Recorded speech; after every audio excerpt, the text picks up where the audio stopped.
Okay, so we'll make a start on today's Lojong session. As a bit of an introduction, and we'll see kind of how it goes. So we'll start by setting our motivation, especially since Lojong is a Mahayana teaching. We should try and make sure we have a Mahayana motivation. I think we're going to engage in the study and practice of mind training for the benefit of all sentient beings. So if we just briefly think like that.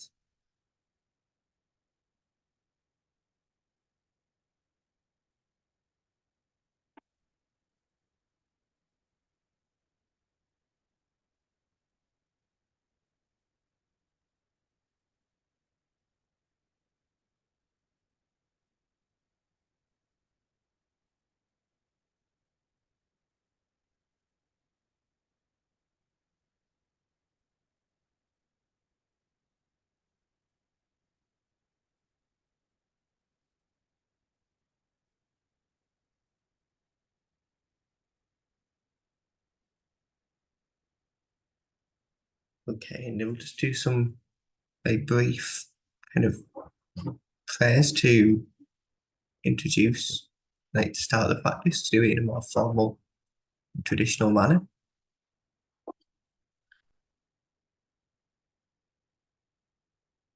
So we're just going to recite this verse to praise Shakyamuni Buddha. So, Guru, teacher, Bhagavan, Tathagata, Arhat, perfectly completed Buddha, perfect in knowledge and good conduct, Siddhartha and know of the world, supreme guide of beings to attain, teacher of gods and humans, Jiva Buddha Bhagavan, glorious conquer Shakyamuni, I prostrate, make offerings, and go for refuge. Guru, teacher, Bhagavan, Tathagata, art, perfectly complete Buddha, perfect in knowledge and good conduct, Siddhartha and know of the world, supreme guide of beings to be subdued, teacher of gods and humans, to you, Buddha Bhagavan, glorious conqueror Shakyamuni, I prostrate, make offerings, and go for refuge. Guru, teacher, Bhagavan, Tathagata, art, perfectly complete Buddha, perfect in knowledge and good conduct, Siddhartha and know of the world, supreme guide of beings to be subdued, teacher of gods and humans, to you, Buddha Bhagavan, glorious conqueror Shakyamuni, I prostrate, make offerings, and go for refuge. And then we'll recite the short mandala offering.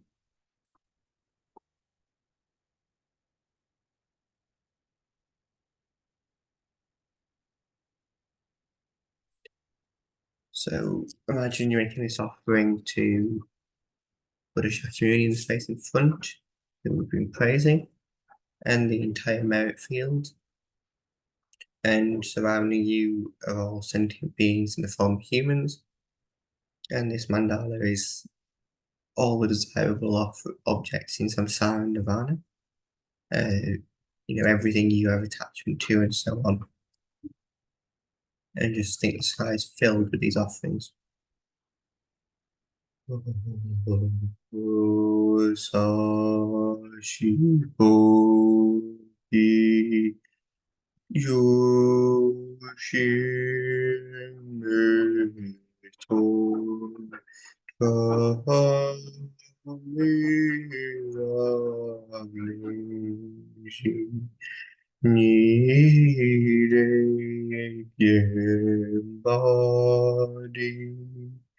Sangye Shindu Mite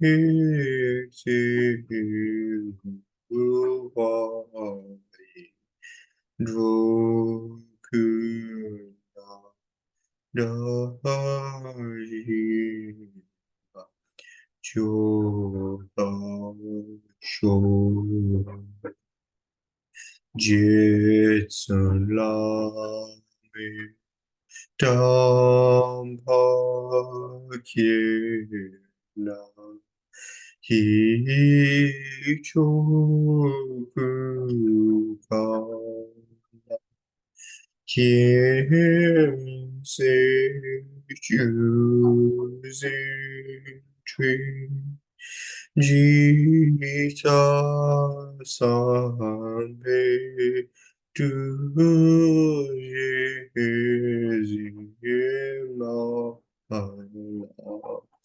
Shagi Shuki Shapa Varuso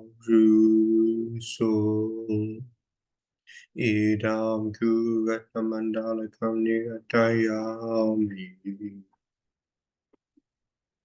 And then take refuge and generate bodhicitta. So thinking, we're leading all these sentient beings for refuge in the three jewels. Sangye Chodam Sani Chodam La Janjo Padu Dani Kyapsuchi Tagi Chunyin Gipe Sonangi Rola Penshu Sangye Rupa Sho Sangye Chodam Sani Chodam La Janjo Padu Dani Kyapsuchi Tagi Chunyin Gipe Sonangi Jola Penchu Sangye Tupa Shu Sangye Chorang Soni Chonam Chanchu Padu Tagni Yapduchi Tagi Chunyin Yipe Sonangi Jola Penchu Sangye Tupa Shu.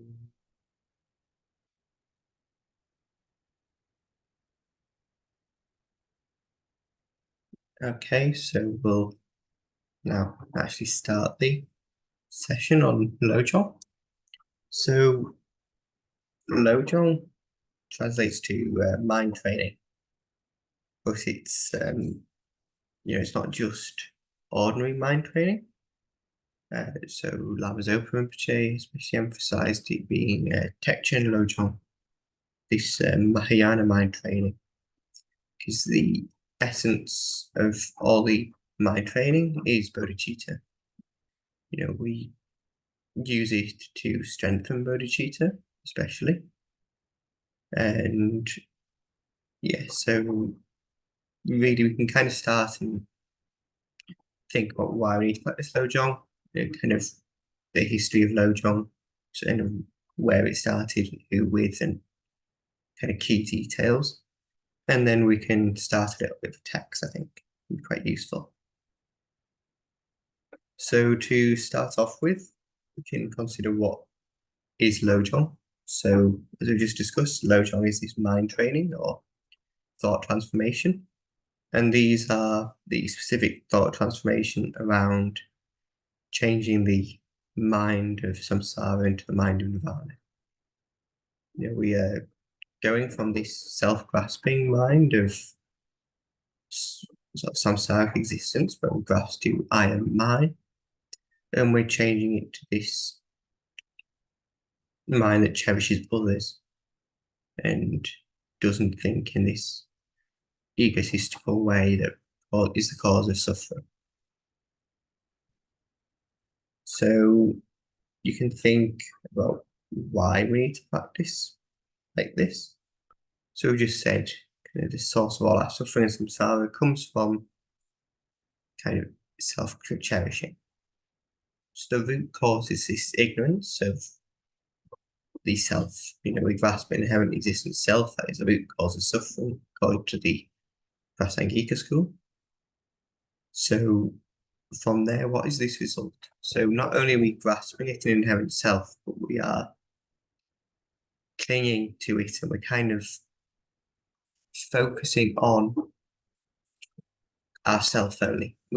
By thinking of an inherently existent I, and an inherently existent mind, we strengthen this self-cherishing attitude where we focus on ourselves, and that ultimately causes us to suffer more.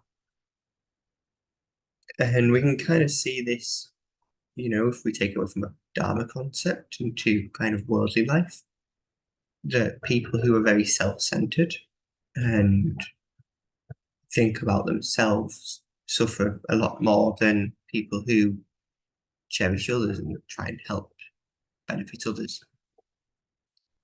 Some of my teachers always give the example of Donald Trump being very self-centered and kind of grasping to who he is, and it kind of causes him to suffer when things don't go his way. Whereas if you take someone like His Holiness, who doesn't cherish himself, who just thinks about other sentient beings all the time, every action His Holiness does is on the benefits of all sentient beings, teaching and so on all the time. And we think he doesn't suffer when he has hardship. He's gone through immeasurable hardship in his life, having to leave Tibet and so on. You can see he's not depressed or anything like that. So this is the kind of mind we're going for. And then Lama Zopa Rinpoche is kind of giving the example that this Lojong is really important because we kind of wander in samsara and we think, I want this, I don't want that. We go for the 8 worldly concerns. And these are kind of prevent us from practicing the Dharma. If we're very rich and we have lots of money, we kind of forget because we don't see as much of the suffering of samsara. It's kind of like being in the God realms, you just things are so easy, you don't see the suffering, you don't see the need to practice. But then the other way around, we get very poor and you maybe don't have time to practice, then you don't think about the Dharma. Or when you're healthy, you don't practice the same because you think you've got plenty of time, you're not going to die anytime soon, so why bother about practicing the Dharma now? I'll do it when I'm older.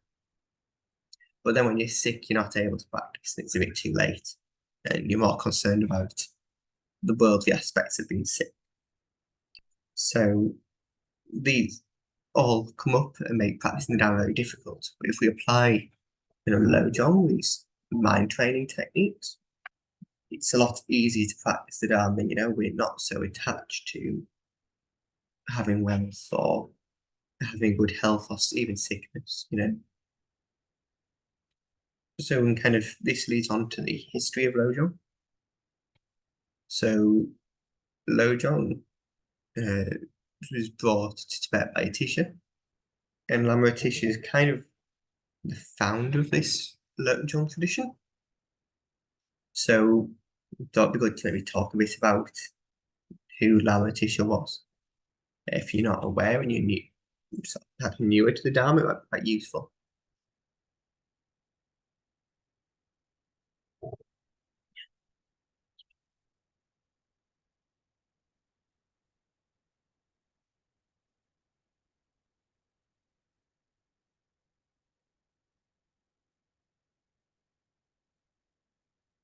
So Lama Atisha is a great Pandit who was born in India, in what's now Bengal, kind of Bengal, Bangladesh area.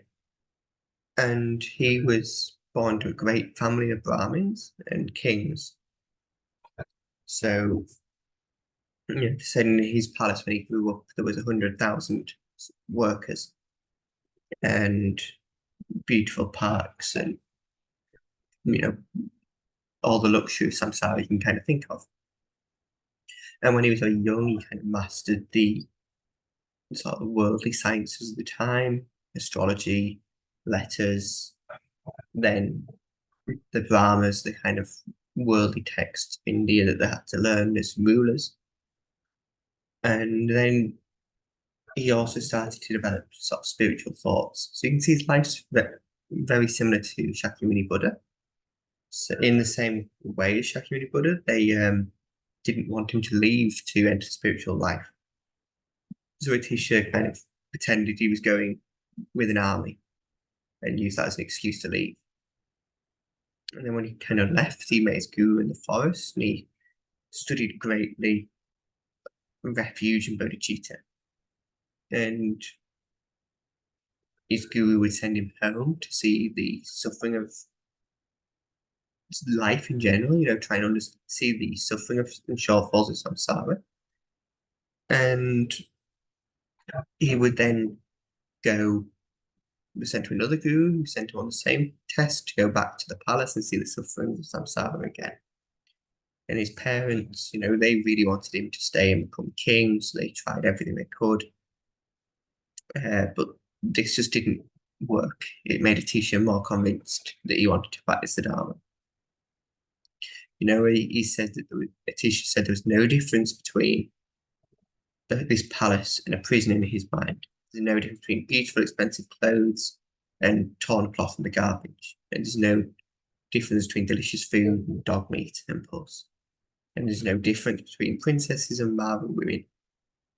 So his parents heard him say this while he was still quite a young man and thought, okay, he's dedicated his life to become a monk. There's no changing him.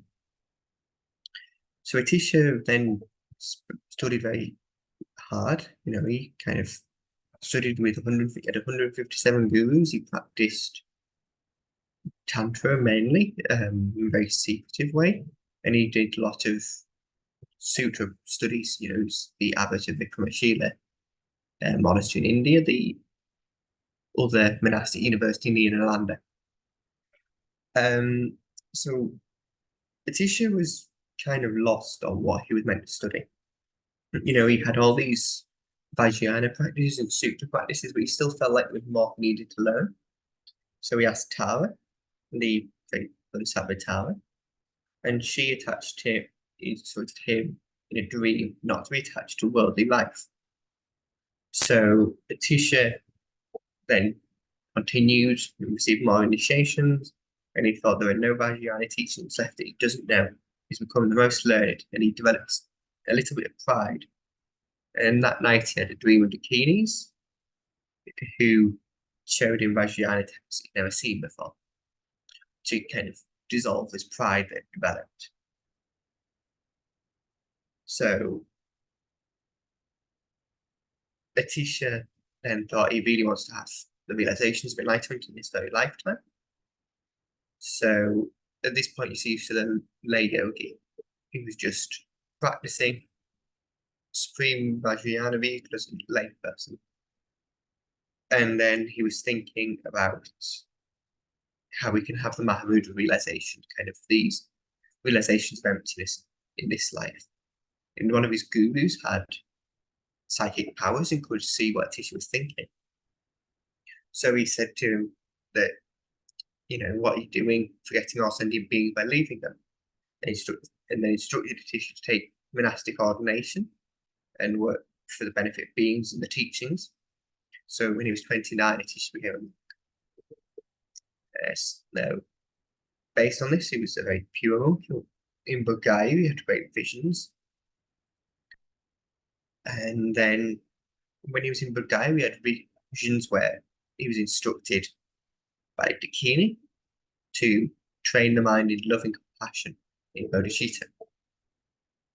And as he was doing a circumambulation of the stupa in Bulgaria, the paintings on the wall were talking to each other about what practice is essential to attain full enlightenment. And they were all saying to each other, you need to train the mind in love and compassion, bodhicitta. And then Atisha went to Nagarjuna's caves and saw the statues there talking, and they said in the same way, you need to train the mind in love and compassion. You need to develop bodhicitta. So at this point, Atisha thought, right, what do I need to do to develop this love and compassion? He was instructed to go to Sumatra in Indonesia to see Guru Salingpa, who taught him these great practices on bodhicitta, these kind of Lojong teachings at the root. So from Salingpa, he received teachings on the wheel of sharp weapons and many other Lojong texts. And these really developed Atisha's bodhicitta and Lojong. And these are kind of the start of the lineage of Lojong, so to say. And then when Atisha was invited to Tibet, he went with him, and this is kind of where Lojong took off. It became very popular amongst the disciples of Atisha. So Lojong at the time was a very secretive practice. There was no Lojong texts to go and read. you received them in a purely oral manner from your teachers. And there are many great Lojong texts, but the main ones kind of have these root teachings, the Wheel of Sharp Weapons, and then Atisha's Bodhisattva dual Garland. And this is kind of the roots of all Lojong texts. And coming from there, we have like the 8 verses of mind training, the 7 verses, and then texts like 37 practices of the Bodhisattva, and all these kind of teachings on training the mind and adapting. So then kind of who were the main recipients? So the initial recipients were mainly lepers. These kind of social outcasts who were the perfect beings to be practicing thought transformation and transforming very difficult conditions into Dharma practice, because they're often too sick to engage in other practices, like going on pilgrimage or even attending many teachings. So these beings were very commonly taught Lojong. So that's kind of a general introduction. So we can kind of see Lojong as this mind training teachings. We just need to study these, develop bodhicitta, then you can kind of progress along the path very rapidly. And this is kind of training you on how to work for the benefit of beings and just make sure you're seeing things in the right way. So if there are any questions you can ask now, or if you're happy to move on to a kind of Lojong text. So the Lojong text I'm going to use comes from the advice of one of my teachers, and it's what I was discussing is kind of Atisha's root text. So the Bodhisattva's Garland of Jewels. And this is available on lots of our house and so on, but I kind of just summarize because it's quite a detailed text. So perhaps then what we can do is, so there's 28 verses. So we can kind of, shouldn't take too long to discuss. We can kind of go through quite gently. And if then we need to spend longer, we can, and we can cover more Lojong text if there's enough interest. So the text is the Bodhisattva Garland of Jewels. And this title is quite important because, well, what is it's the garland is kind of referring to like a mala, and the jewels here is the jewel of bodhicitta. So, the title is Bodhisattva's Garland of Jewels. Jangshub Senpa Nobu Trengwa, if you want the Tibetan. And this is actually available on Lotsawa House in a free copy, as I'm aware. So it starts off, I make prostration to great compassion. I make prostration to the sublime teachers. I make prostrations to the Buddha figures, those in whom I have belief. So we can kind of see, we start off with praising great compassion. Chanjakirti in his kind of entering into the middle way. The Majjhima text starts off with homage to great compassion. So why do we pay homage to great compassion? Well, we can kind of say like this: the teachings, the Dharma, come from the Buddha. And the Buddha arises from the Bodhisattva. The Bodhisattva arises from bodhicitta. And bodhicitta arises from great compassion. Therefore, great compassion is the root of all the teachings of the Buddha. So in this way, we pay homage to it. And then second, we pay homage to the spiritual teachers. If you read and study the Lam Rim, you see good devotion is very important. it's kind of the route to the path and the lamrim of both Atisha and Lojong Session and so on is Guru devotion. And then these Buddha figures we're talking about here are the deities you have faith in, so whether it's Shakyamuni Buddha and Tara, Guru Padmasambhava, Chenrezig, anyone like that. And kind of think Atisha and most really been talking about the 4 days of the Kadam here, Shakyamuni Buddha, Tara, Chenrezig, and Chala. So these kind of 4 Kadam deities are very important because we have the first is Shakyamuni Buddha, and he's first because he's the root of the teachings, and we all have this uncommon connection with Shakyamuni Buddha. And then second is actually Chenrezig, and Chenrezig is important because compassion is key, and Chenrezig is there to develop compassion, the root of our future Buddhahood.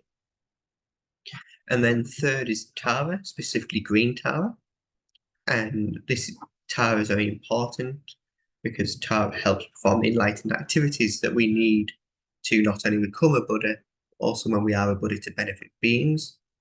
And the fourth, Achala, is the protector.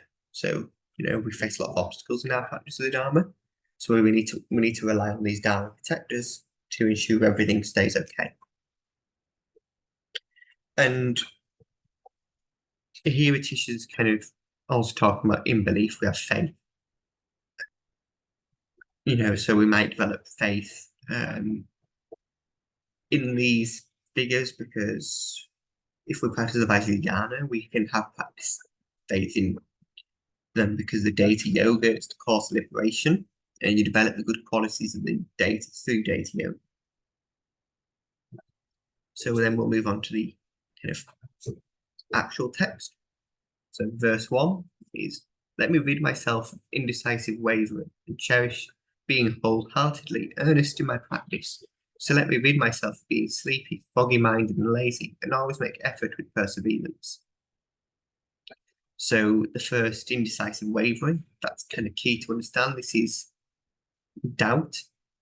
There are kind of these multiple types of doubt, but there's 2 types of doubt really we need to focus on in the Dharma. There is afflictive doubt and a much more useful doubt.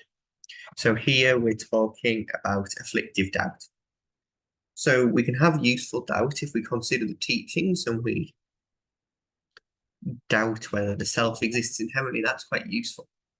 But afflictive doubt is it's unproductive. If you spend too long thinking, oh, what if these teachings aren't correct? What if this is right? What if I'm not understanding? You don't make any progress.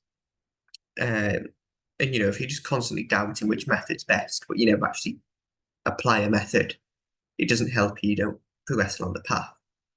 So in that way, you have to apply yourself to a method. And then when we're talking about being sleepy, foggy-minded, and lazy, these are the laziness we're talking about, is not being bothered to practice the Dharma, procrastinating, and having low self-esteem, thinking we're not capable of it. And these 3 types of laziness need to be abandoned. So these are the faults and antidotes for calm abiding, really, that Atisha's talking about here. If we're sleepy, perhaps we just need to have a nap or have some coffee. If we're foggy-minded, we need to see why, and laziness, we need to study the Lamrim and contemplate the precious human rebirth and so on, and actually apply ourselves using the kind of so-called common preliminaries. So we begin to practice the Dharma purely. So verse 2, "Let me always safeguard the gateway of my senses with mindfulness, alertness, and care. So let me check repeatedly the flow of mind 3 times each day and night." So here when he says 3 times each day and night, it's not necessarily literal. We need to do it exactly 3 times in the day and exactly 3 times at night. This is a kind of way of saying constantly checking our mind and making sure it's not distracted and we're focused. You apply mindfulness, alertness, and conscientiousness. These are the factors for calm abiding, when you're trying to make sure your mind stays on an object. So we just make, in this case, if you're going around daily activities, it's not that your object's your breath or an image, but you need to be practicing mindfulness, alertness, and conscientiousness of your vows. If you're mindful of your vows, you can think about what actions you're carrying out all the time. If you're alert, you can see when you're about to break a vow and stop yourself in advance. And again, with conscientiousness, you're kind of checking, making sure you're aware what your vows are, what you're doing, and so on. So this is kind of important because, as Lama Tsongkhapa says, the foundation of all good qualities,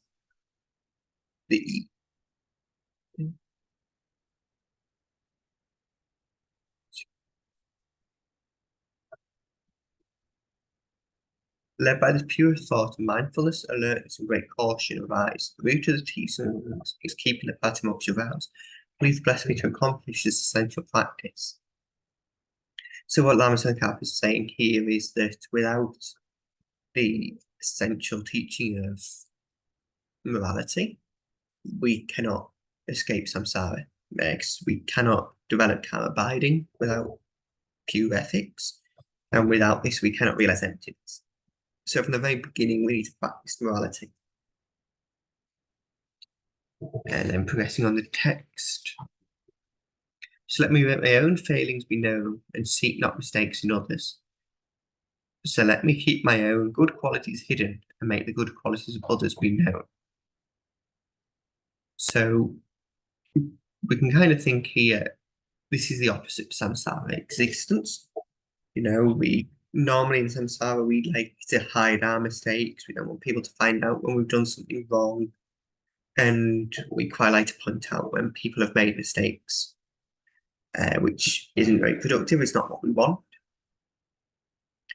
This is the kind of cause of suffering, really. If you kind of spend time with other people who constantly put people down, it's a very miserable environment. It's not very happy. Whereas if you're in an environment where people praise each other, it's a lot happier environment to spend time in.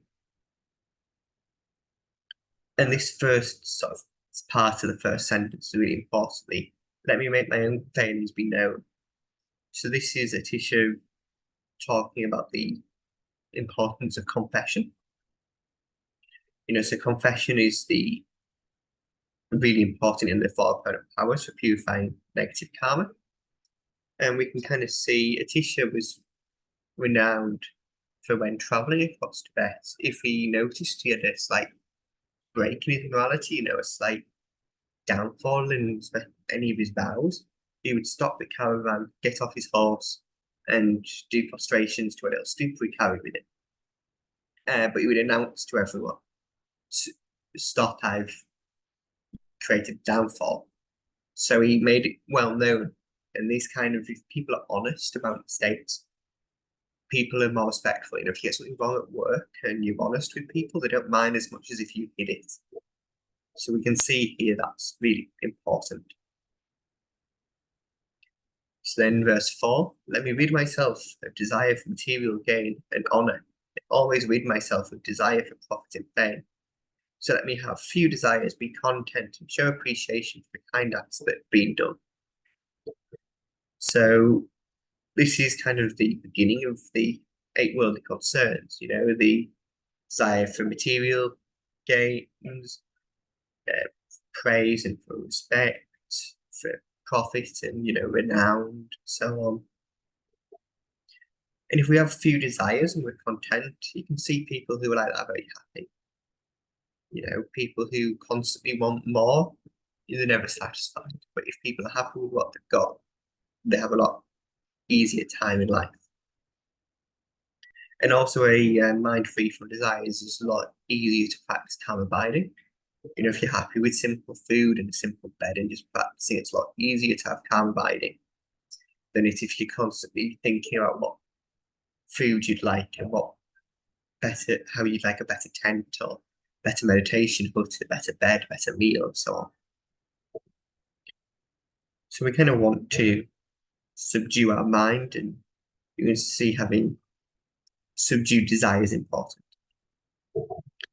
So verse 5, let me meditate on love and compassion and stabilize my bodhicitta aim. So let me rid myself of 10 destructive actions and make myself stable always with belief in fact. So start off with these 10 destructive actions. We're kind of talking about the 10 negative deeds. So there's the divide into 3 of body, speech, and mind. And we can think of the ones of body are killing, stealing, sexual misconduct. Of speech, we have divisive speech, slander, and idle speech. And then for mind, we have covetousness, this great desire, holding wrong views,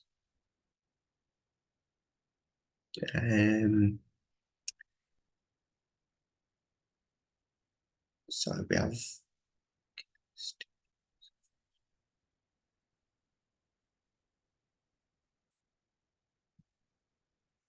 sorry, I have to check these missing ones, but you can see basically what we're trying to avoid is these non-virtuous actions, which are the cause of suffering, because the causes of samsaric suffering, virtue leads to happiness and non-virtue leads to suffering. So in this way, if we commit non-virtue, we suffer. So just we go over it again. The non-virtues of body are killing, stealing, and sexual misconduct. The non-virtues of speech are lying, divisive speech, harsh speech, and idle gossip. And then the non-virtues of mind are kind of excessive desire, harmful intent, kind of malice, wanting to harm beings, and then wrong views with regards to many of these wrong views around karma existing, the Four Noble Truths, and so on. Not that just having samsaric ignorance causes non-negative karma. It's not quite as severe as that. So then we can think we have to avoid these negative deeds and make myself stable, always with belief in fact. So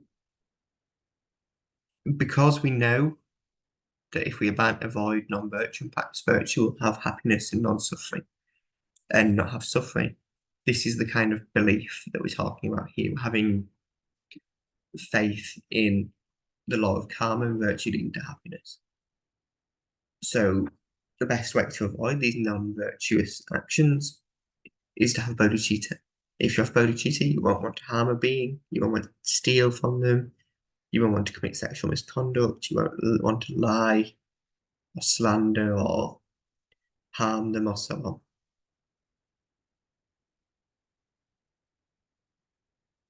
So then, verse 6, let me overcome rage and pride and come to having an attitude of humility. So let me rid myself of dishonest ways of living and make my living with a livelihood that accords with the Dharma. So we're taught the 2 afflictions it mainly discusses here, rage or anger and pride. So anger is very important to be removed because it destroys all of our virtue. They say anger is the fire that burns all virtue accumulated. So we must practice patience to protect our virtue that we've accumulated so far. And then pride. This is the pride that prevents us from generating good qualities. If we think we're already perfect, when we're not, we won't work to improve. So it's this kind of pride. And then the dishonest ways of living talked about here are the 5 wrong livelihoods. So we can kind of see these teachings of Lojong just in accordance with the teachings of the Buddha. Straight from the sutras where we talked about right right and wrong livelihood. Livelihood from selling weapons and people and killing and so on.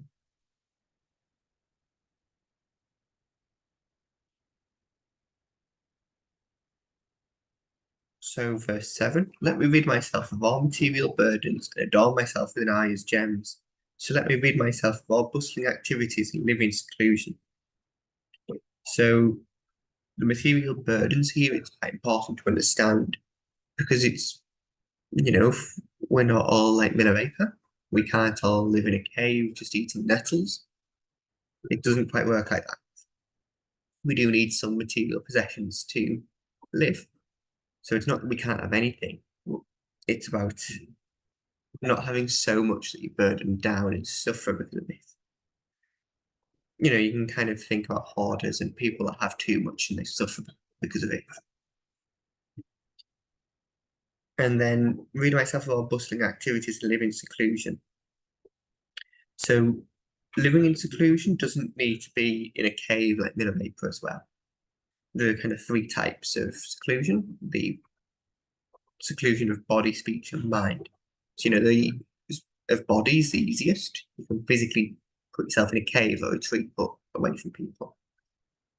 Speech is a little harder. You try and avoid gossip and idle chatter and worldly speak. It's also important to note as Bodhisattva, we don't need to avoid, abandon it completely. We still can have some of these worldly discussions. It's not totally wrong. We have to fit in with samsara as a bodhisattva. And then finally, the most important and the hardest is the exclusion of the mind. And this is a mind that's free from attachment to samsara. You're free from the 8 worldly concerns. Because if you've not renounced your mind, if you have attachment to samsara and the 8 worldly concerns, you can sit in a retreat hut and meditate all day, but it won't help. There's many masters of the past have said people are very proud about their meditation practice, that they've physically put themselves in a cave away from the town, but their mind is in the marketplace.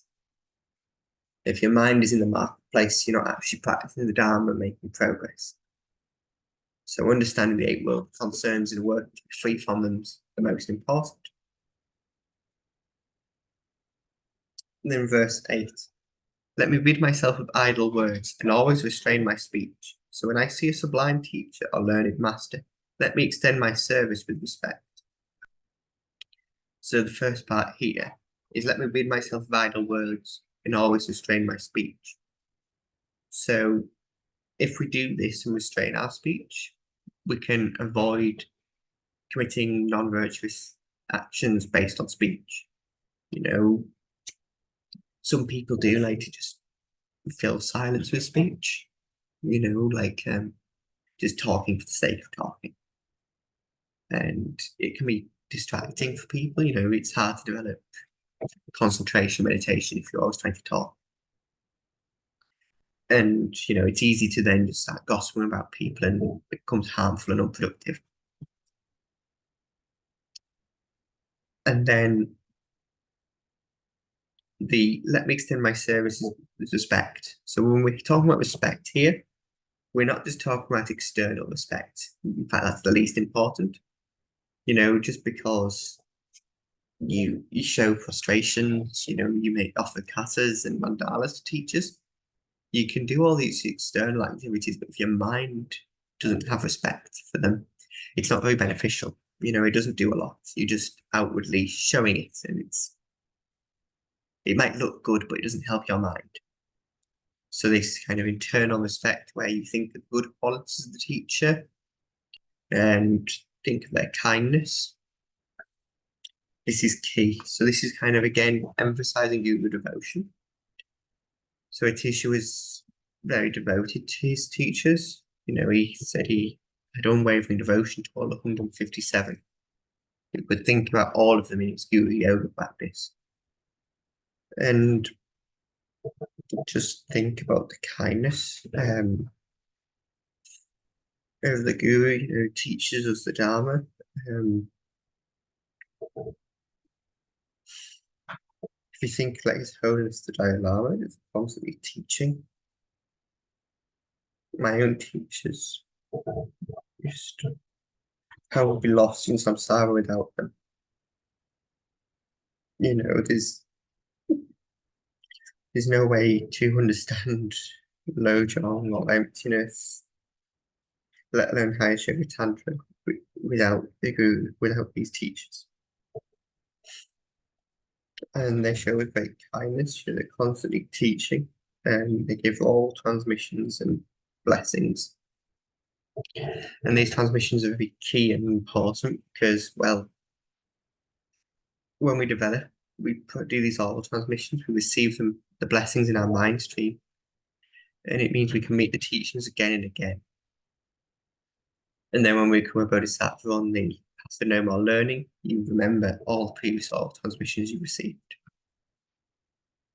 So it's why all our teachers are so very kind to us, constantly working. And then you can kind of think about the more worldly kindness they show. If they offer practice advice, to give them money pills or medicine or material aid. Our teachers do nothing but help us, so they're so very kind. And then from a Lojong perspective here, we can also think, Shantideva says we should treat all sentient beings like our teacher, because they teach us Bodhicitta. They give a great opportunity. If we, these sentient beings allow us to practice Bodhicitta, they're very kind, and they like to practice patience. They're like a teacher to us. So we should treat all sentient beings with respect. So verse number 9.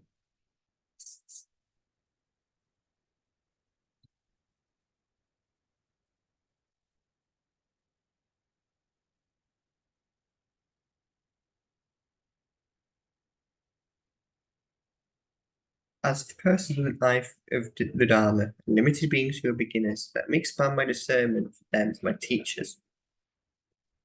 So, as the persons with the eye of the Dharma refers to people with connections to the Dharma, like all of us, those who attend teachings, who practice the Dharma, whatever way they can.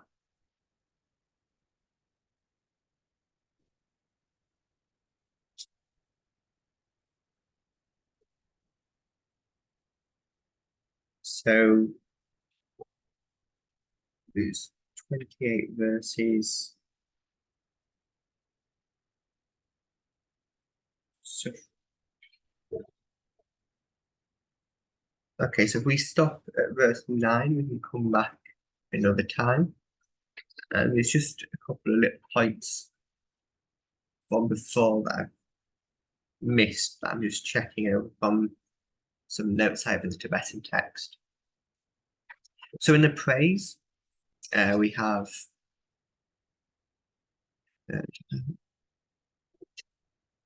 so Tuji Tempo la chaselu lama nam la chaselu dapa la chaselu.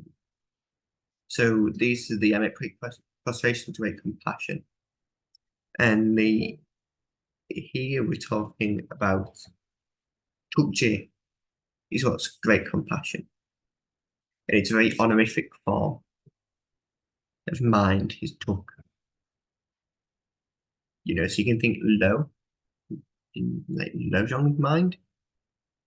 In this case, we're talking about this like honorific mind.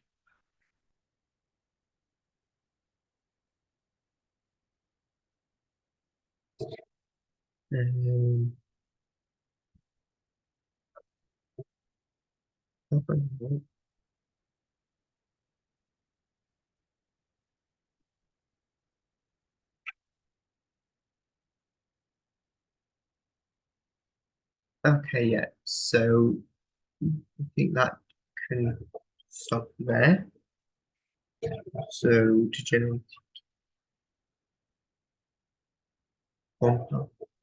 yeah, so just go back a little bit. So when we talk about in accordance with the Dharma, So verse 7, let me rid myself of material burdens and adorn myself with an iris gems. So let me rid myself of all bustling activities and live in seclusion. So these are his gems that we're talking about. Sorry, I didn't elaborate on these. So there are 7 Arya gems. The first is faith, the second is morality, third is generosity, fourth is listening, the fifth is embarrassment, sixth is shame, and seventh is wisdom. So here these last ones are embarrassment and shame are important to talk about because these aren't negative minds. In India and Tibet, they don't have this negative connotation like we do here. We're talking about embarrassment and shame about committing non-virtue. You should be kind of embarrassed that people know you break your vows and you have shame. It's kind of embarrassing to know you harm beings, you break your vows, and so on. So these are meant to be very beneficial minds, not negative. And then when we're saying in seclusion, we're talking about isolated places, Gompa. So these remote places that are away from towns. So with that, we've kind of reached where we've covered for now. So we're up to verse 9. So these 28 verses left. So perhaps we can get that done in another hour. We can arrange for that in the future. So we'll just dedicate the merits we've accumulated from this practice today. So as the main part of Lojong is Bodhisattva, we'll use the Bodhisattva verse. Jang Chub Sem Cho Vin Po Che Ma Ke Pa Nam Ke Kyu Chi Ke Pa Nyam Pa Me Pa Ya Gong Yi Gong Du Pel Wo Sho. And then she'll dedicate the long life of His Holiness the Dalai Lama, as he's taught so many Lojong texts, and Bodhicitta is a great guide to all sentient beings.